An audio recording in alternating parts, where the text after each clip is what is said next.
Hi everyone, welcome to this month's Lunch and Learn. My name is Matt Wicks. I'm a BCBA and an outreach consultant at Beyond Autism. It's really great to see people joining the chat. Feel free to drop your names in, let us know where you're from. Got a few notices before we start.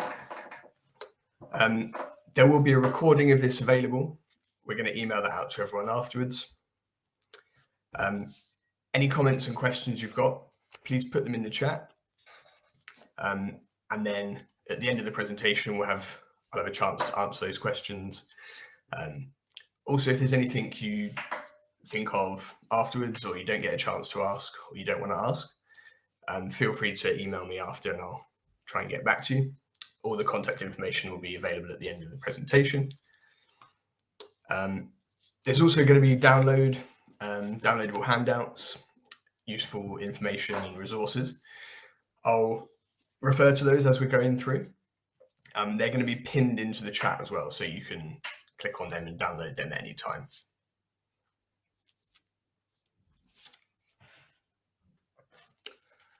Okay, so with that, I'll get started. Today we're talking about managing change, transitions big and small. So we're going to cover transitions from the big ones down to the small ones. We're then going to look at strategies to support learners through those transitions. And then finally, some behavioural principles to consider when we're thinking about transitions.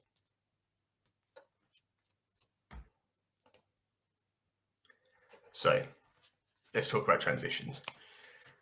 When we think about the big transitions, we're talking about things like starting a new school, moving from primary school to secondary school, moving on from secondary into a post-19 placement, or from education to employment. So these are the really big life transitions, things that don't happen too frequently, but involve a lot of change, a lot of meeting new people, going to a new place, all of those kinds of things. Moving down from the big transitions, we're thinking about medium ones. So that might be moving to a new class within the school you're already at. A new teacher may be coming into the class, or a new sibling in the family. Finally, small transitions. So these are those everyday ones that are happening multiple times across the day. Thinking about things like finishing a favourite activity, moving from one lesson to the next. Anything that involves a transition is happening frequently across the day.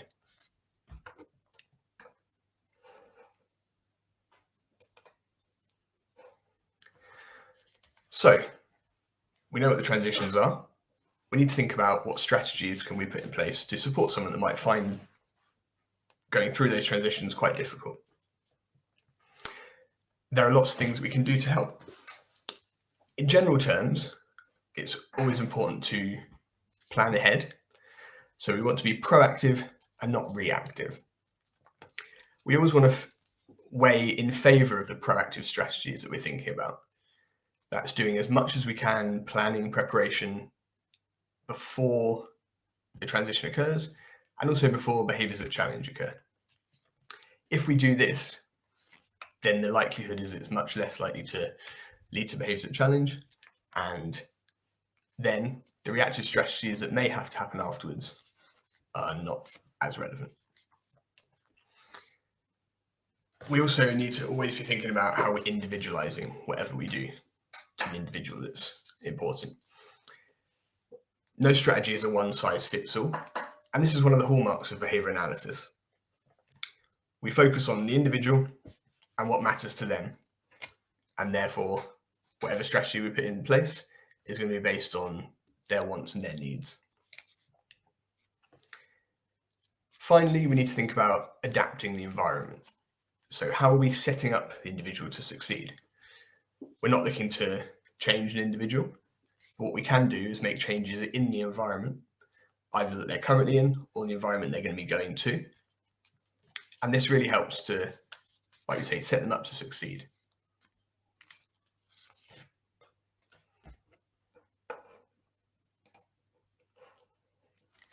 So let's start with the big transitions and what kind of strategies we can put in place.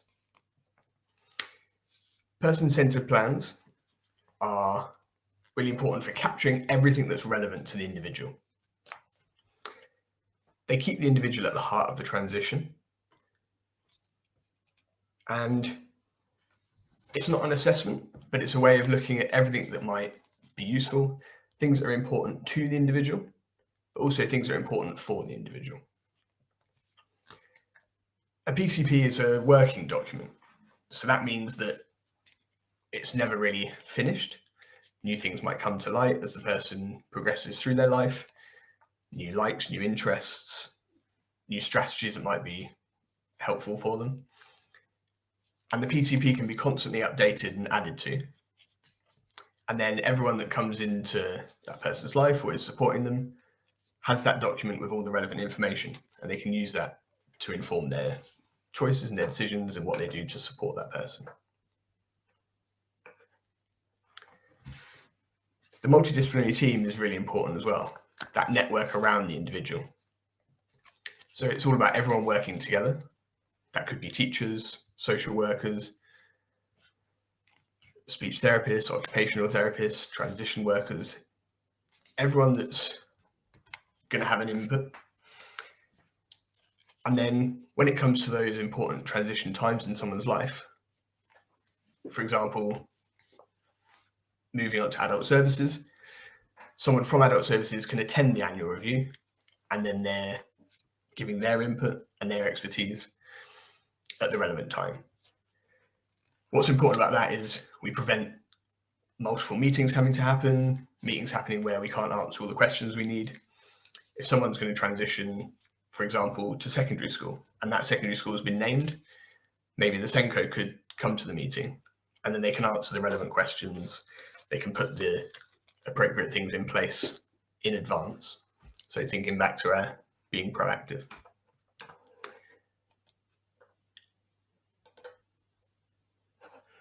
Other big transitions, work coaches, really great specialist staff.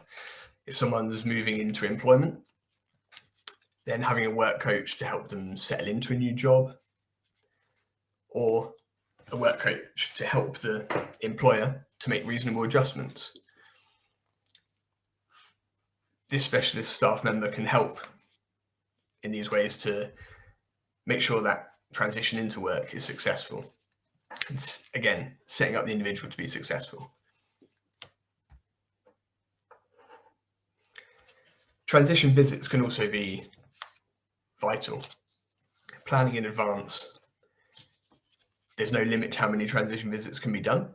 Some individuals might need to be visiting once a week to get used to a new environment before they make that final step to being there permanently.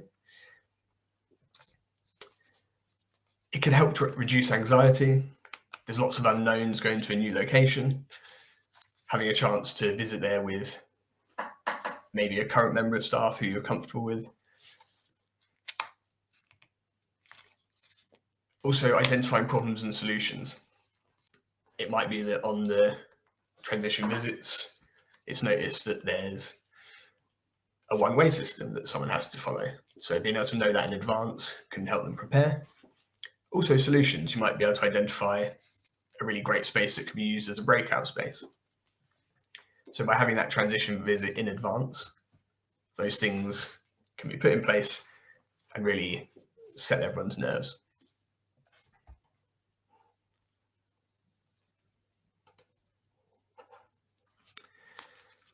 So those are the big transitions. Moving on to medium transitions. And remember, these are things like maybe a new teacher joining a classroom, moving to a different class within the same school. So something like a social story can be really helpful for this. As you see on screen, an example, it's really important that we pitch social stories at the correct level. That means we're using the language that the young person is going to understand, pictures that are relevant to them. Maybe that's photos for someone. Someone else might really like the images you can see. So it's what works for the individual. Remember those key things we said at the beginning, thinking about how we individualize these things. It's also really important to remember that social stories are created by Carol Gray, so you can always look into that if you need some more information. And social stories are one of the things that are available to download in our resources. So if you have a look there, you'll be able to find some examples and ways to make your own social stories.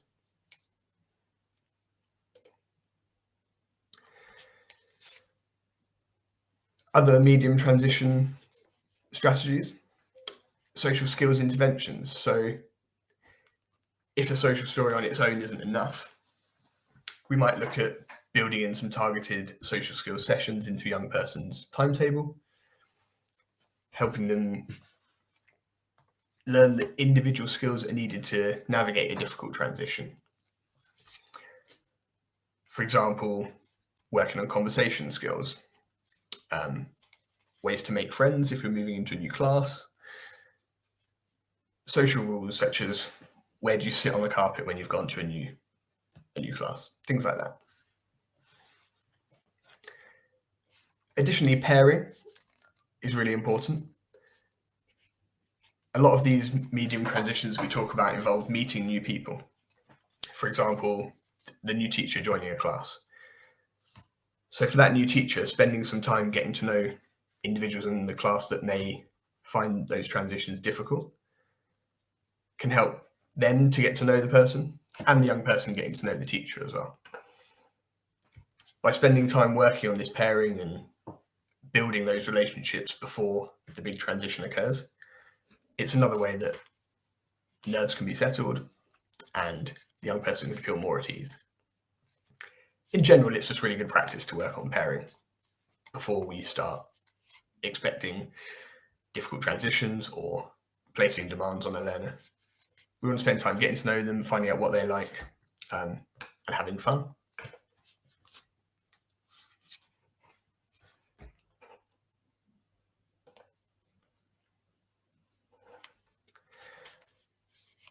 So those were the big and the medium transitions. Now we've got some small transitions. Visual schedules are used almost everywhere.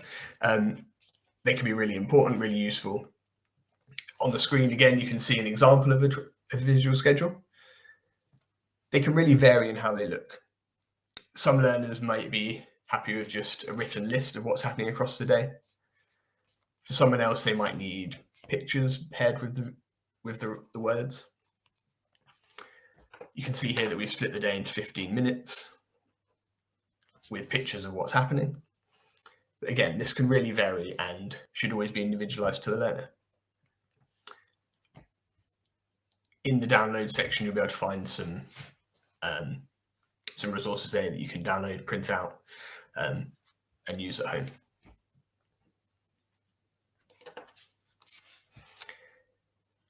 For more immediate transitions, maybe between 2 or 3 activities, we use now next boards. And as you can see on the screen, a simple board with squares for inserting pictures that might say now break, next maths. So it makes a clear showing of what's happening, not like a visual schedule that shows the whole day maybe or the whole morning. These are those more immediate transitions between 2 things.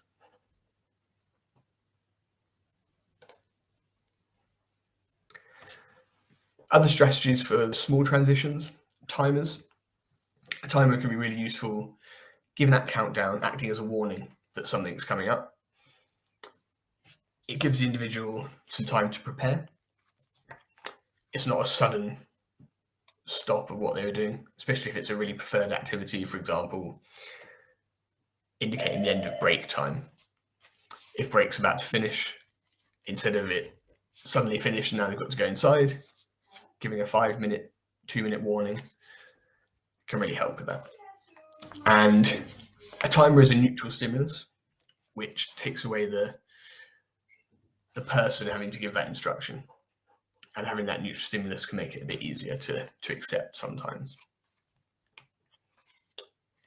It's also really important to have consistency and clear expectations. So over time, small transitions can be easier to manage. if we're keeping schedules generally the same, obviously in the real world, it's not always going to be the same every single time, but as much as possible, having a consistent schedule can really help. And then having clear expectations of when and where things need to happen.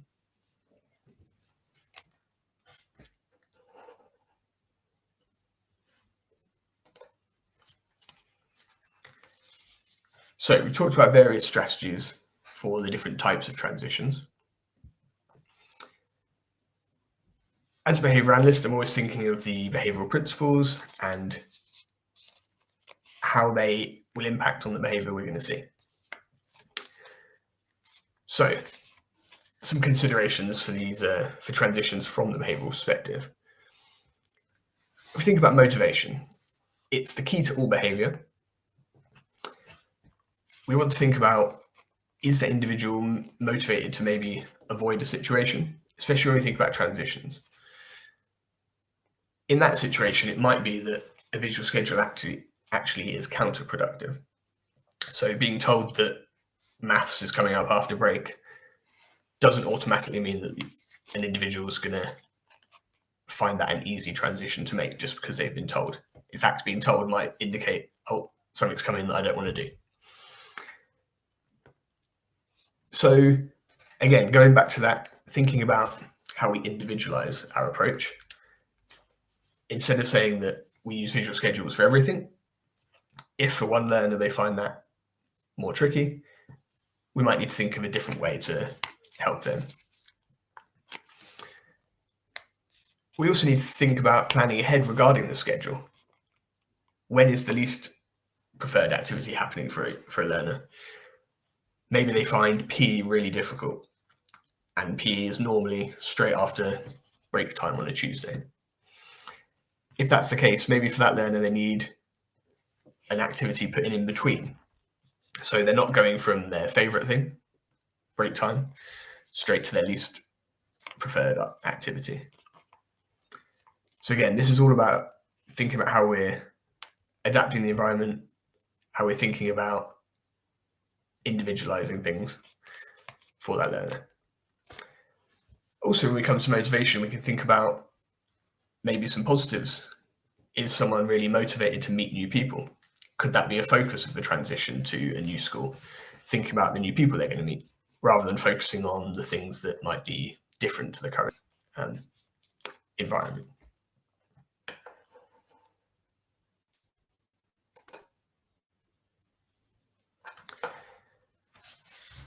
We can think about reinforcement. Reinforcement is simply what we use to make sure we see behaviours again in the future. So simple systems of praise and encouraging behaviours that we want to see, especially when it comes to a transition. If someone finds it hard to move on from doing one activity to the next, every time they do that well, giving them praise and encouragement, thinking about what is reinforcing to the individual. So linking it back to that motivation. There may be token systems that work for that individual, ways to reinforce the appropriate behavior. It might be that if we're talking about a physical transition from one room to the next, offering a promised reinforcer for getting to the destination in the absence of behaviors that challenge. That kind of system can be put in place and then over time faded out, so the young person is able to make those physical transitions around the building without needing the additional support.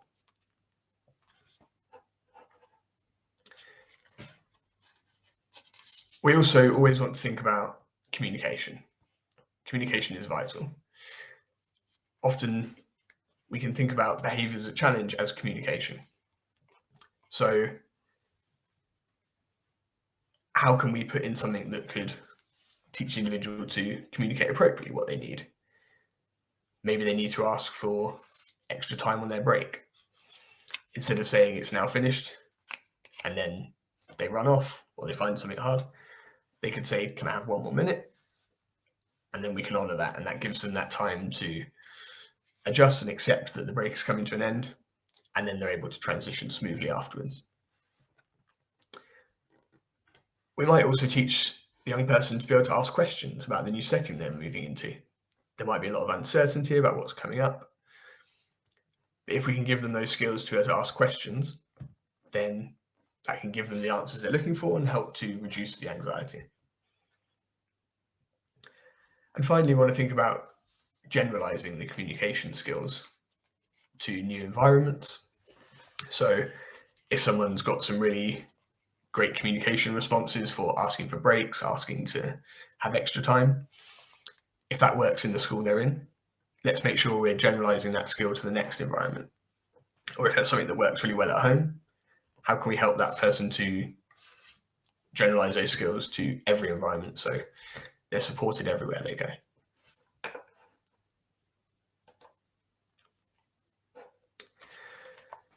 So in summary, right at the beginning, we talked about the main principles we want to think about. We're talking about planning ahead. So that was being proactive. Hopefully today, there's some strategies you can take away and think about if maybe your child or someone you support in school has got a transition coming up. So you start thinking about that. It's never too early to think about the transitions. We talked about individualizing. That's really important for everything we do. So thinking about, again, no one size fits all, taking potential strategies that might work for the young person and applying them. And then finally, adapting the environment. We're not looking to change individuals, but we can make lots of changes to the environment.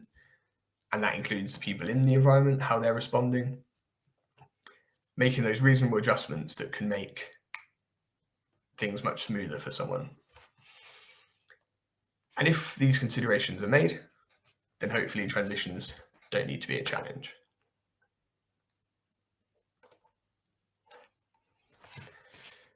Okay, so that's the presentation. I'm gonna have a look through now, see if there's some questions. Keep thinking if there's more questions you want to drop them in, please do. I'll take some time now to answer the questions that have come in, and then we'll have a few more notices before we finish off. Okay, so someone's asked, what would you advise for emergency transitions, such as moving during a fire alarm? That's really important. It can be very tricky. I think, if we think back to those key principles, so planning ahead, we know that fire alarms could happen at any time. And we obviously have practice drills, so making sure we're practicing with the young person that might find them really difficult. Within school settings, there should be specific plans for each individual, especially if they find that kind of transition difficult. And then that would be within their documentation, so we know how we're going to help that person in the response to a fire alarm. I would say in any emergency situation, we want to do everything we can to make it successful.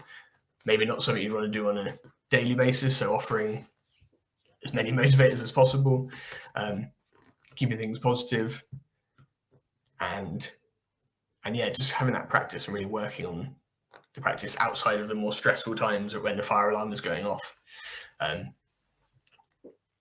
applying that. Okay, let's see what other ones we've got here. So someone said, how transferable are these techniques into the home environment? Would now next boards be useful for bedtime routines, for example? I think they would definitely be useful. Anything that's being used in one environment hopefully can be used in another environment.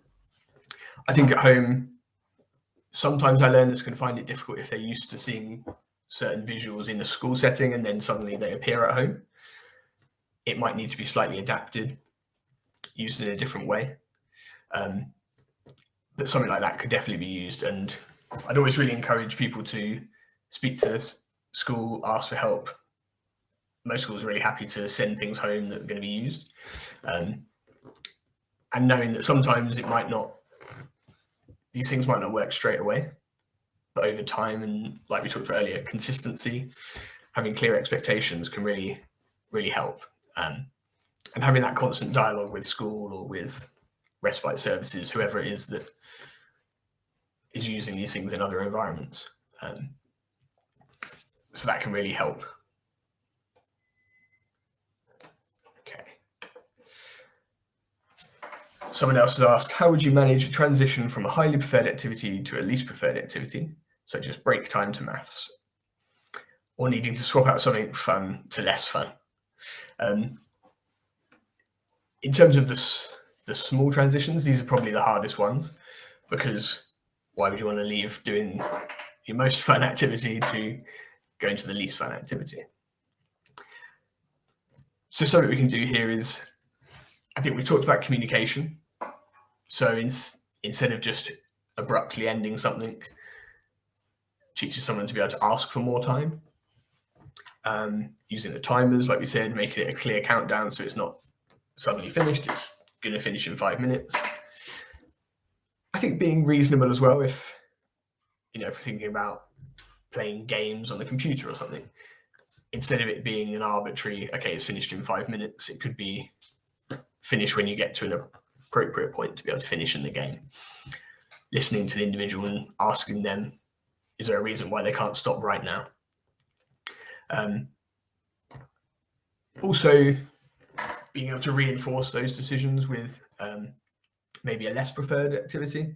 So it might be your favorite thing is finished, but we don't have to go straight to the worst activity. We can have a bit of time doing a medium activity. So have a bit of time reading and then you can move on to maths rather than going straight into that.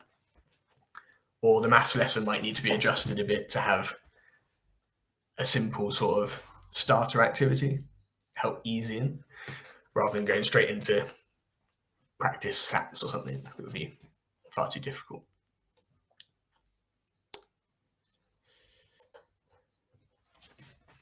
So someone has said, are there any tools or resources you would pass on to the new school, such as a profile? Do you have any templates you could share?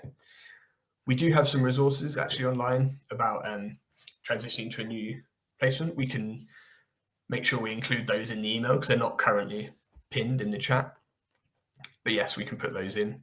I would say anything that can be passed on to the new school would be useful. Schools should do this themselves, but making sure those things are happening in transition meetings that they're planned. Also, a school moving to a new school is probably mostly likely going to happen around starting the academic year in September. So there's been a big 6-week gap normally. Any information from the summer holidays can be really useful for schools. I think they'd find it good just to know what was happening over the summer. Did your son or daughter have a good summer? What did they do? Did they go away? What kind of activities have they been working on? All of those things can be really great for someone when they're meeting a new person, meeting a new learner in their class, finding out what they've been up to, and can be really helpful. And yeah, we do have some templates and things that can be shared.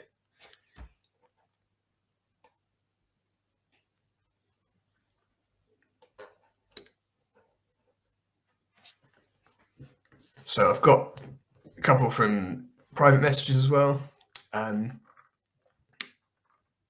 says, who from the multidisciplinary team should lead on creating PCPs and who updates these documents? So I think if the young person is in school, the PCP should be probably the SENCO would be the person that would be liaising on that. But like we said, it's a working document, so at any moment, people can be providing information that they want to add, and making sure that's continuing to happen.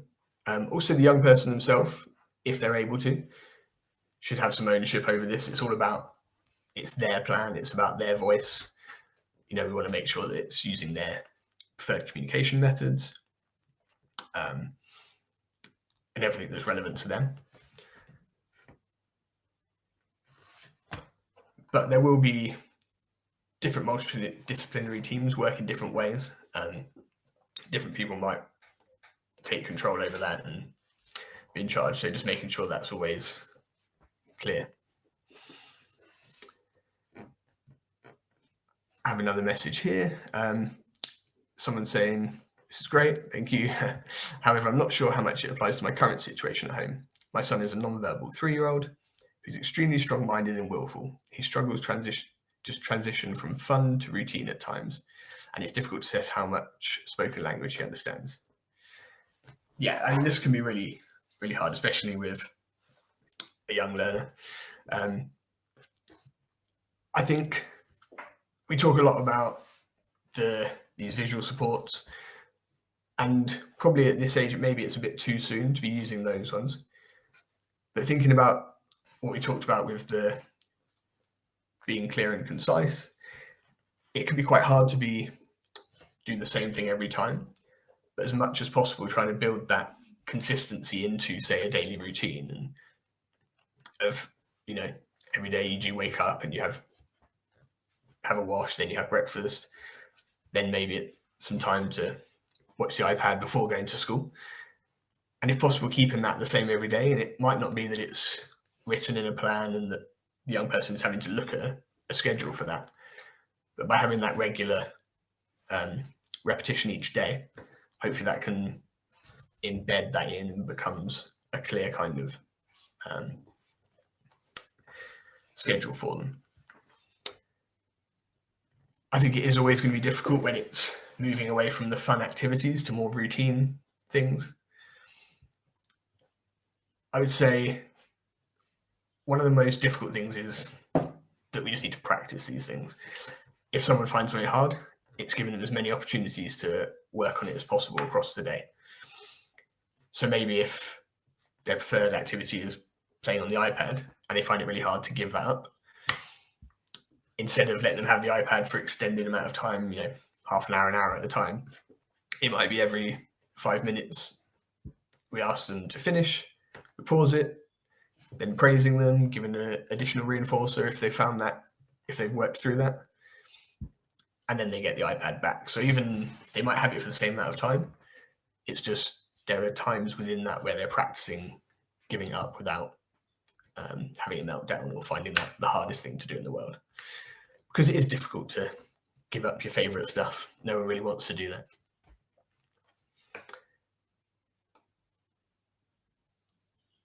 Got a few more questions here. Try and get through as many as I can. So someone said they attempted to keep a daily routine, very predictable, but he still writes me for getting his own way. What do you suggest? Again, like I said, we try and keep that routine, but it can be hard. I think trying to think exactly what it is about, trying to delve into why is young person, what is it that they find hard about following instruction? Maybe it could be the way we're presenting the instruction. I think the previous question kind of alluded to this as well, like how much the young person understands from what we're saying. So maybe just keeping the instructions really simple. Even sometimes not having to give a vocal instruction. So presenting shoes without having to say, like, you need to put your shoes on now. We can just bring the shoes and put them on.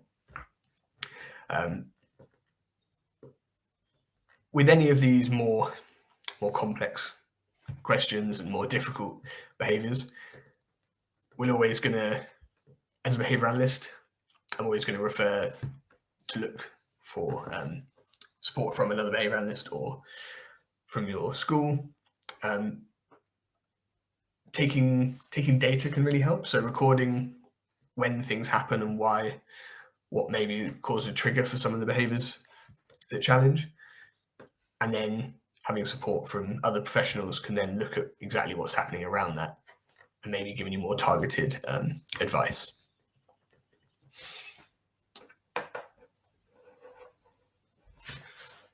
We've got a final one here. How to reduce challenging behaviours when travelling at the airport. My son is 4 years old and the last time he travelled was difficult, even with the social stories. Again, like we said when we talked about the social stories, they can be really useful, but on their own, often they might not be enough. I think the airport one is quite a difficult one to practice because we can't do daily trips to the airport. But if there are specific things around that, if it's around waiting, if that's what was difficult, then trying to work on that skill of waiting outside of the airport scenario.